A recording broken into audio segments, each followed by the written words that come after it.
infection where the field wasn't adequately covered with grass. The doctors put it directly down to the condition of the field.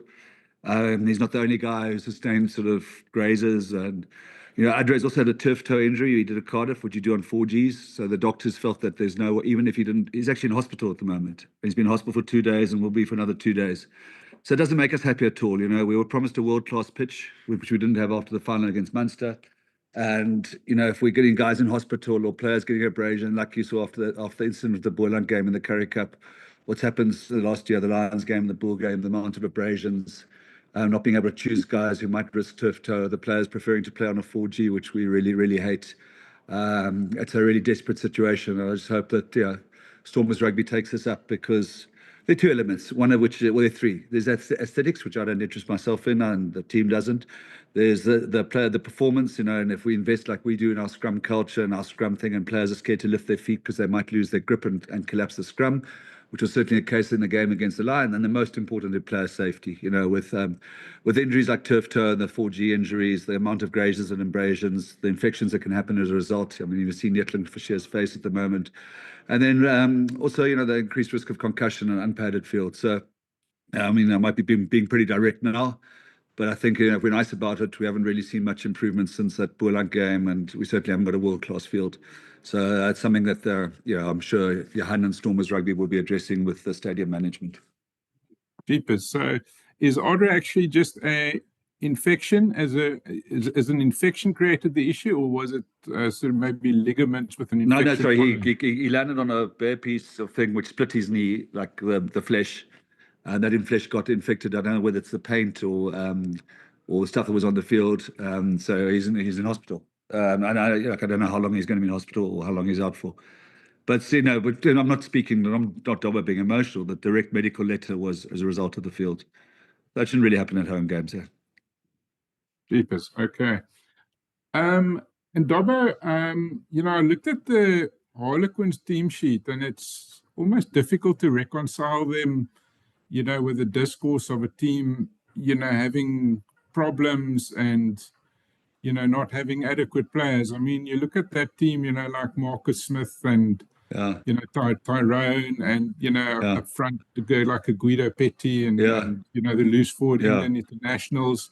Yeah. I mean, do you think that maybe this team is in a way, just underperforming, so to speak, as opposed to being, you know what I mean, as being a team in crisis and sort of could switch it on. Especially given the desperation. We actually did a line graph of showing when they do turn it on. Last year they go and play Bordeaux, regarded as probably one of the top 2 or 3 club teams in the world, and they went away in France in 37 degrees last year. When they turn it on, they're unbeatable. They're up there with the best in the world. They even did a bit of damage to Leinster a few weeks ago. I think what is the turning point is after the Sale loss, which was a narrowish one, if I remember, they said we're focusing on Europe. Now, if you do that, if you say that a week before, while you still got a Premiership game in between, you're going to get a whack. You know what I mean? So, and then obviously the 1 or 2 selections they didn't choose last week. But you're absolutely right. I think Murley, he's got the most line breaks, the most offloads. He's the Tyrone Green, also second most offloads, can bust a tackle, physical. So, and they decided to focus on Europe. And as you said, 1 through 15, this is a really good player. Dom Brandt got 2 or 3 tries against us. Very, very, very, very similar. I'm probably talking 3 or 4 player difference. Quinn's team beat us here 53-16 in December last year. So I don't read any of this crisis stuff. Their redemption is tomorrow. They're focusing on Europe. They get that. They can still get through into the playoffs of Europe. And that's one way of saving your season instantly. So, it's a quality team. I do think they've got some soft moments, whether that's on defense and around the set piece. But, we will have to deal with that tomorrow. On Sunday, I beg your pardon. And Damian, just your thoughts on the 10-15, that they've picked. Obviously, Marcus, we knew about, but Tyrone, I see, has been re-registered and he's playing. So, I mean, that just your thoughts on that sort of 10-15 that they will be putting out.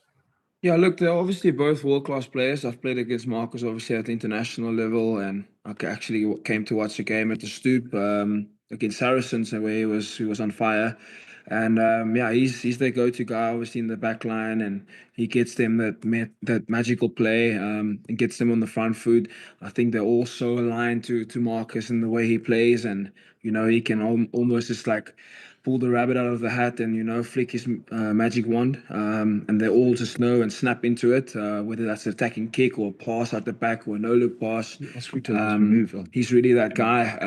He's a world-class player, and obviously Tyrone, he's also, as Dobson said, he's a key player for them in the back line. He gets them go forward.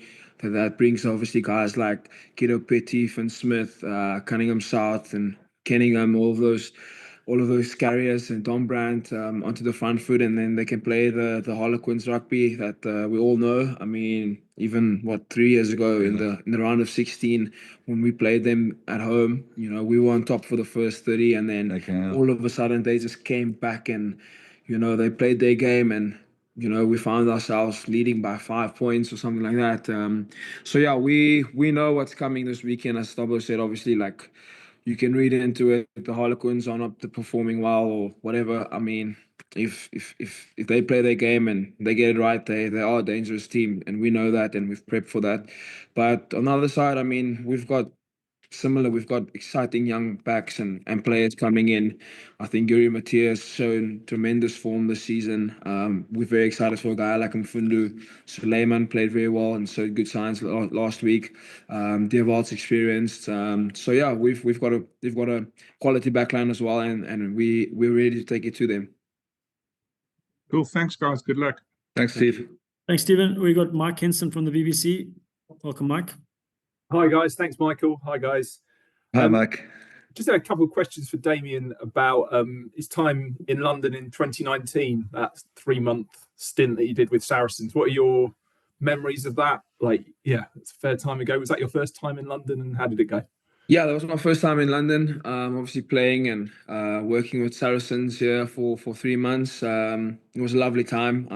Really enjoyed it, and it was obviously different circumstances to play, to train in. But yeah, I really loved it, and yeah, it's my first time obviously playing at the Stoop. It's a ground that I've always wanted to play at, and to get that opportunity and to obviously lead the team is a huge honor and a privilege for me. Yeah, really looking forward to that, man. Yeah. And were you aware of the kind of cross-town rivalry between Saracens and Quins when you went in 2019? They made you aware of that? Yeah, no, I obviously followed the Premiership very closely, and yeah, obviously I didn't manage to make it to one of the games while I was at the club. But yeah, I came, I think it was last year at the end of the year, before we went on tour. Came to watch the derby, yeah, at the Stoop, and Harlequins won that game, and that's also where we analyzed and looked at the graph. It's like, Harlequins turned up that game. Saracens had a very strong team. Farrell was on 12, Burke was on 10, Sinti was on 13. So it was a very strong Saracens team coming to the Stoop, and they just physically dominated Saracens. They outplayed them from the start of the game, outkicked them. Marcus was on song with these players. So again, as I said, Harlequins are a strong team. We know what they can do. So yeah, we're all looking forward to 1 o'clock on Sunday, and as I said, we're also very, very, very well prepared, and yeah, looking forward to the clash. When you say you follow the Prem quite closely, are Harlequins your team? Is that like who you follow closely if you went to watch them? No, mate. I'm a Saracen through and through. Yeah, I love the club. The club loves me. Stormer. Yeah, I'm a Stormer, obviously, but yeah, I mean, obviously, my 3-month period there was very special. I still get texts from everyone there, and to see how I'm doing. They're great people up there. So, yeah. Yeah. And who are some of the guys you're still in contact with? Because that was kind of a lot of the guys moved on from Saracens. Yeah, I mean, mostly more of the younger guys like Ben Earl, Tom Whiteley, but he's obviously at Leicester now. Max Malins. So yeah, a lot of the younger guys that's coming through. Andy Christie. Those are the guys that I used to hang out with. Callum Hunter Hill, he's in Edinburgh now. So yeah, those are mostly the guys that I came up with, and I played with in the academy in the Storm. So yeah, a lot of them have moved on. Some of them are playing abroad now, But yeah, still in contact with a lot of them, obviously with Faz and the rest of the guys. So yeah. Yeah. And have you been like showing, I'm not sure how much downtime you've got, but have you been recommending places to the guys in London to go and see off the pitch and activities to do and stuff? Not really. I mean, for us, this is mostly a business trip, if I can put it in that way. Obviously, we landed yesterday. Some of the guys obviously went to go watch Arsenal versus Liverpool last night, which was class. And then yeah, today's our final training day, and then tomorrow obviously we have our detail session. But yeah, we strictly coming here on a mission. And as I said, this is mostly a business trip. We don't really have much time to go around and have fun in London town. But if we get the win on Sunday, we'll definitely have some fun. And just lastly for me, you're at 12 this weekend. Like we've obviously seen you at 15, done a bit of 10 as well. I just wondered, yeah, physically, how much do you have to change for that? Are you know, is it difficult hopping around with some of the difficult physical demands of those positions? No, not really. I mean, obviously the game in the back line is, if you're 10 or 15, you're going to find yourself in the covers in the back of the field. And then obviously for me playing 12, I'm much more on the front line, which I don't mind. I love getting stuck in. I love the physical part of the game. Yeah, I feel this in this system, it allows me to pop up anywhere and play make. So yeah, obviously, as I said, we know Harlequins are going to come physically, and you know, we're going to try and assert ourselves there, make sure that we stop them, and you know, I get go forward ball for the team, and you know, they let the rest of the guys like Mfundu and Luke get the opportunities on the wings, and you know, get a guy like Orik Galant in the mix there as well to create. But yeah, as I said, we can speak about this for hours and analyze what we want to do and gonna do. It's all gonna be up to what happens on Sunday, and you know, how the game turns out, and then we can take it from there. Perfect. Thanks a lot. Good luck on the Thank you, weekend. mate. Thank you so Yes, much. guys. Leeton's got his hand up again. Yes, Leeton. Thanks, Mike. Just one last one for Dobbo, please. Dobbo, back-to-back big games for Lucanio. I mean, you put him on with a game not sealed yet against the Bulls, and he pulled off that line-out throw for the maul try, and now he gets to start in a big European match. Just something on that and the trust that you have in him to fulfill that role. Yeah, I'm very happy with where we are. I mean, there's two parts, I suppose. There's one part to it is his own story, and you know, I think we've touched on it maybe informally. Let's coming from where he does in Khayelitsha, the gang violence he's experienced, been part of, you know, his education and his whole journey is an amazing one. And then secondly, you know, after under 21 and SC under 20, he sort of faltered a lot with lots of injuries, lots of off the field issues. And not, when I say off the field, I don't mean he was misbehaving, just his circumstances were so appalling. So now we've got him fit, got him on the field. He's producing. He's really intense. We have to dial him down at training. He's going to kill somebody. He's an angry little man, and he's brilliant. Yeah, we just wanted to give him a run, but he's not. I'll tell you what's really delighted me, which is a bit. I knew he'd be physical and clean and carry and you know and smash people. You know, the set piece. He's got the confidence of Brocky at scrum time, and his throwing, as you suggest, has got much better. So I think it's something to be really excited about. I don't know if you remember that line out just before the winning one, or the second one before that, where we lost it at the back, not through the throw. I think it just it popped out, and I think somebody hacked it through. I can't remember. It was Andre. The Zam hacked it through.